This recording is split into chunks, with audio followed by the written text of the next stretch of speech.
All right, are you Rebecca Rideau? Yes, ma'am. And Ms. Rideau? Only a few seconds in, and the judge's question, "Are you Rebecca Rideau?" sets the stage. But this isn't just a name check. Behind that calm tone lies a history of repeat theft charges, all linked to prior convictions. The courtroom may sound routine, but for Rebecca, every word echoes with consequences. This moment isn't about guilt or innocence. It's about how much mercy remains after multiple chances have already been spent. Rideau was previously in court, entered pleas of guilty in cause numbers 23-0928, 23-2106, 23-2107, and 24-1925. All of those were theft of property with previous convictions. I have received the pre-sentence report. Has everyone had an opportunity to review that report? I think so. State has, Judge. And there was no agreement. This was just open to the court. Is that correct? Yes, Your Honor. I believe so, Your Honor. I didn't represent her at the stage where she entered the plea. Okay. My understanding is that They were open. And are there any additions or corrections to the pre-sentence report?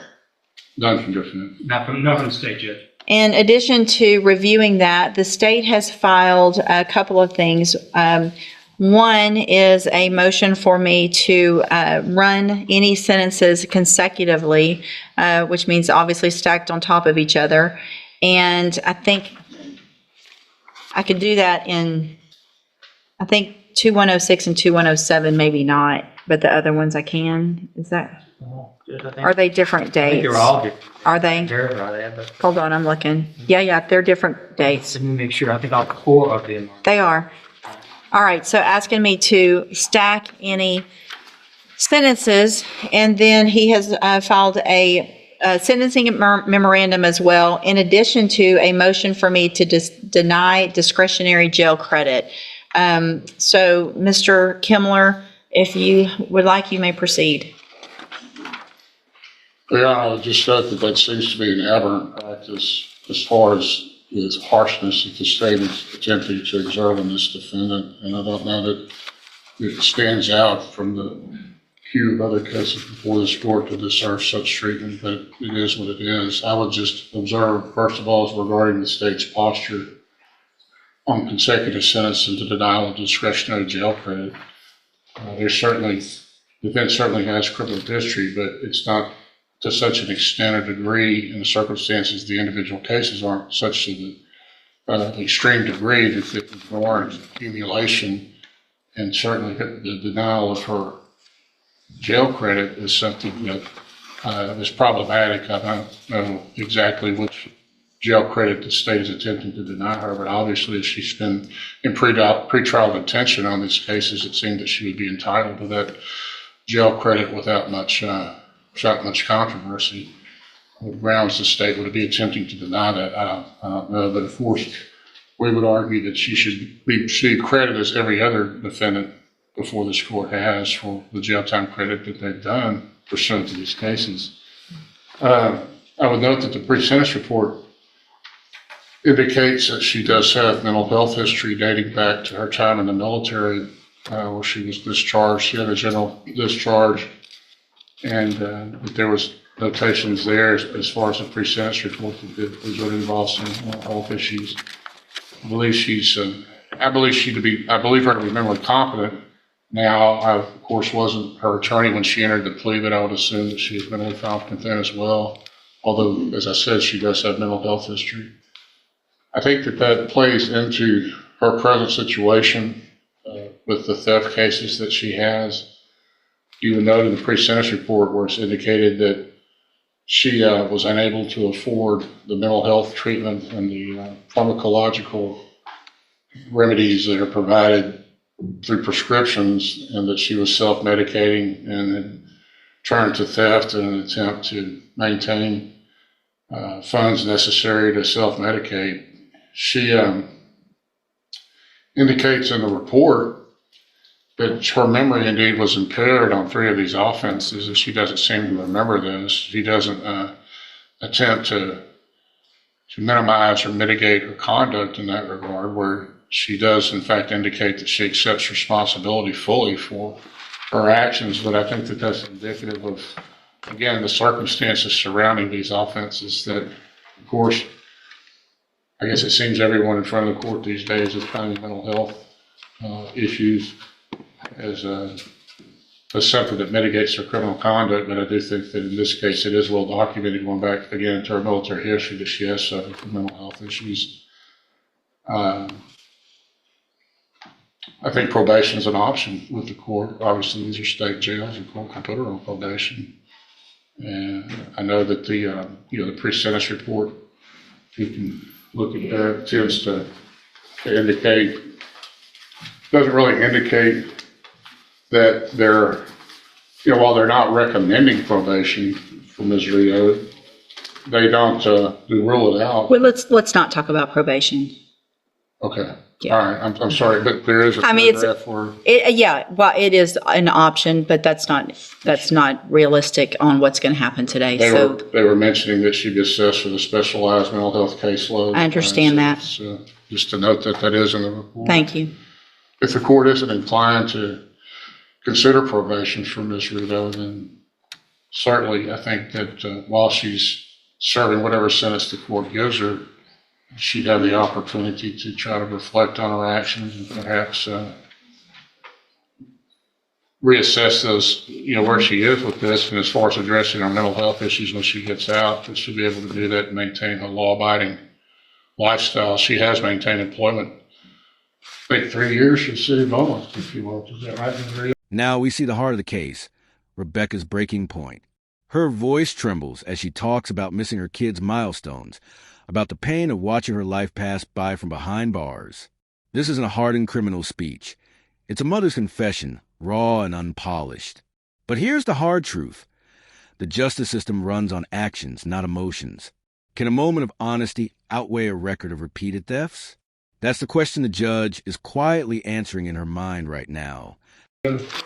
She has maintained gainful employment in the past when her mental health is stabilized, and I would anticipate she would be able to do that in the future if she does have the proper mental health regimen. That would be my argument for probation, obviously, but the court's not inclined for that. So we would ask for a sentence, certainly, that would be concurrent and that she would be given her jail credit, but then something along the lines of 12 months of state jail. Thank you. Do you want to address the court? Well, I just want to say that I do apologize to the court, and I apologize to mom. And I'll be dealing with some things like mental health, but I just want to get a chance to get home and take care of my kids. I miss graduation, I miss prom, my whole senior year. I got a 5-year-old in kindergarten, and my mama got to take care of. I'm just tired. And I want the opportunity to get my life together. I'm tired of this. I'm tired of this. I'm old. I miss my daughter's graduation. She spoke at Westbrook graduation. I was not there. I'm tired. My baby asked me why I'm the only mom. I'm not at mom's and muffins. That is embarrassing for my kids. I want to go for my kids. That's what a chance to do for me. Mama, thank you. I want to thank you. Sure. So, Ms. Rideau, I understand that you're asking for a chance at probation, but you've had chances at probation, and you've been given these opportunities in the past for any kind of help and treatment and all of those things, and all of those probations were revoked. And you've had 5 felony probations revoked, 2 at one time, 3 at the other time. So I understand that they were kind of clumped together, but still, after those, all for thefts, you're here for, there was a robbery that you got some time for in 21, and then you're here now on 4 more theft cases. And so, I mean, it's unfortunate and it's sad for your family, but no one put you here but yourself. Mr.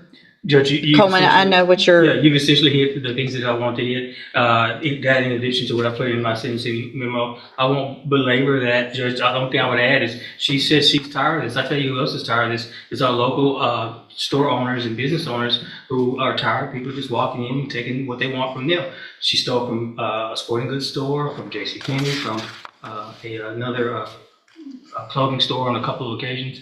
They're tired of it too. Same old song. just different defendant. I apologize, give me another chance, I've got all these issues. In fact, yeah, I go one step further than the same old song, it's the greatest hits, Judge. It's what you hear time and time again, and I'm sure she said it back in 2011 when she got probation, in 2014 when she got probation, in 2017. Just, I apologize, give you another chance, I've got these issues. Judge, if ever there's a case to consider denying her the discretionary jail credit under the Code of Criminal Procedure, this is the case. And there it is, 24 months on each case, but run concurrently. Legally, that's mercy. Practically, it's a warning. The judge's message is crystal clear.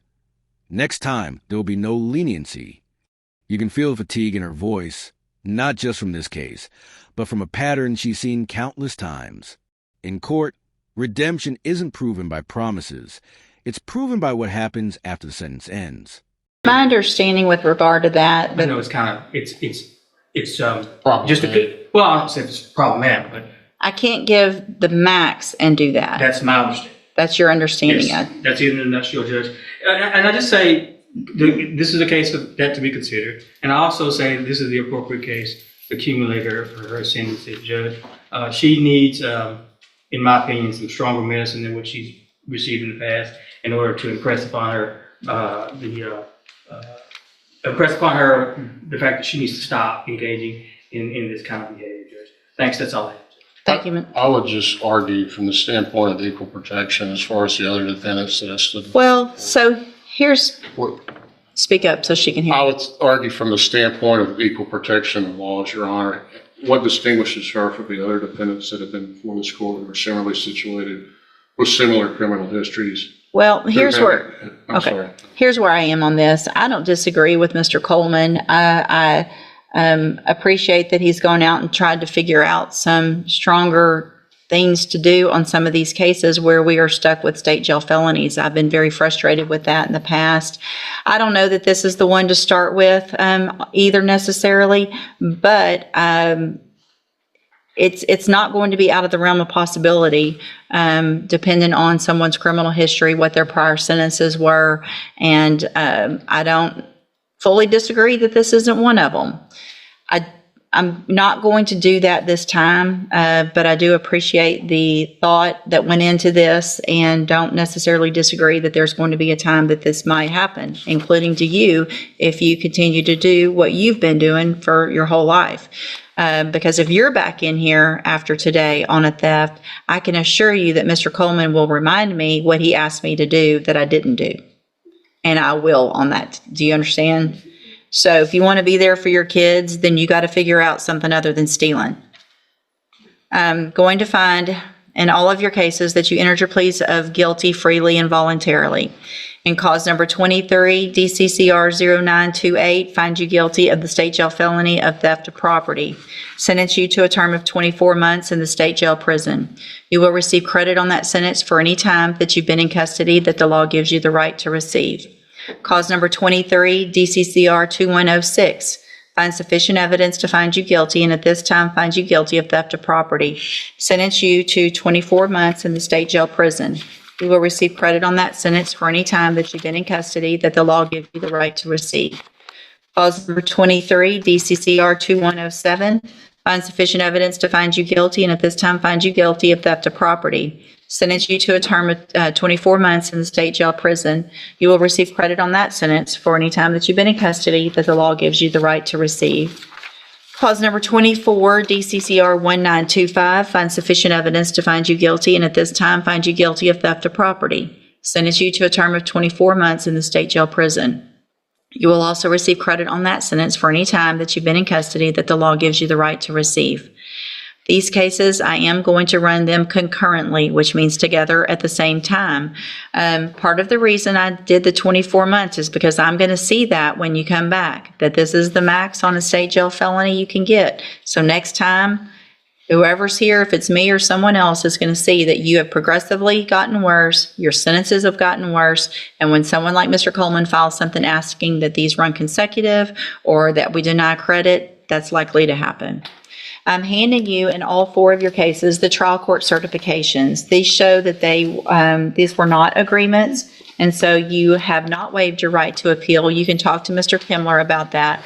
I have also handed you a written admonishment regarding your ineligibility to possess a firearm or ammunition. Because of the judgments entered against you, possession of a firearm or ammunition could lead to charges against you.